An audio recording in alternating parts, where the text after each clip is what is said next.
বলে এটা?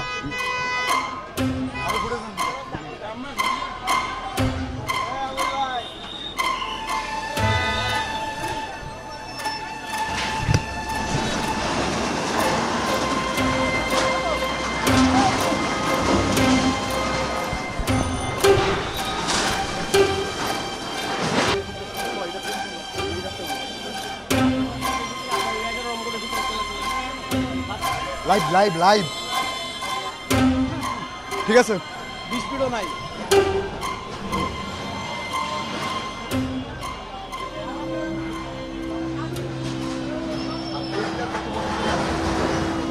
মালিহা, যেসব দোকানপাট রাস্তার ভেতরে রয়েছে এবং সেই রাস্তা যে সরু করে ফেলেছে যেসব দোকানপাটের কারণে, সেসব দোকানপাটই মূলত উচ্ছেদ করা হচ্ছে। সকাল থেকেই 11টার পর থেকে সেই উচ্ছেদ অভিযান কিন্তু চলছে। ডিএনসিসির উত্তর সিটি কর্পোরেশন শাখায় কিন্তু তারা এই উচ্ছেদ অভিযান পরিচালনা করছেন। আমরা দেখছি যে একটি মার্কেট ছিল এখানে, প্রায় সেখানে 10টির উপরে দোকান ছিল। সেই দোকান কিন্তু কিছুক্ষণ আগে ভেঙে গুঁড়ি দেওয়া হয়েছে সেই বুলডোজার দিয়ে। পুরো দোকান জুড়ে সেলুন, তারপরে সেখানে কাপড়ের দোকান, লাইব্রেরি সব কিছু ছিল। আপনাদের দেখাই যে পেছনে যে বিল্ডিংটি রয়েছে সেই বিল্ডিং পর্যন্ত কিন্তু সেই রাস্তার জায়গা তারপরে কিন্তু ছেড়ে দেওয়ার কথা ছিল, কিন্তু সেই জায়গা না ছেড়ে পুরো সেই রাস্তা জুড়েই মার্কেট করার কারণেই আজকে ডিএনসিসি কর্তৃপক্ষ তারা ভেঙে দিয়েছে। তারা বলছিলেন যে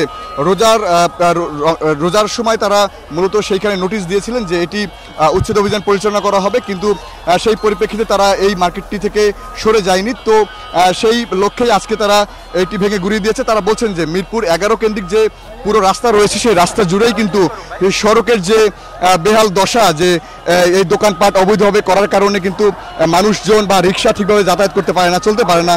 তো সব কিছু মিলিয়ে কিন্তু সেইগুলো যেন মানুষের যাতায়াতের সুবিধা যেন হয়, মানুষ যেন ঠিকভাবে চলতে পারে, গাড়ি ঘোড়ার জন্য জ্যাম সৃষ্টি না হয়, এই সব কিছু লক্ষ্যে কিন্তু এই উচ্ছেদ অভিযান পরিচালনা করা হচ্ছে। তারা বলছেন যে যতগুলো এভাবে অবৈধভাবে স্থাপনা রয়েছে মিরপুর জুড়ে, সেগুলো এভাবে ভাঙচুর করা হবে এবং সেই অবৈধ স্থাপনাগুলো উচ্ছেদ করা হবে। দেখা যাচ্ছে যে সেই অবৈধ বৈদ্যুতিক লাইনও কিন্তু নেওয়া হয়েছে।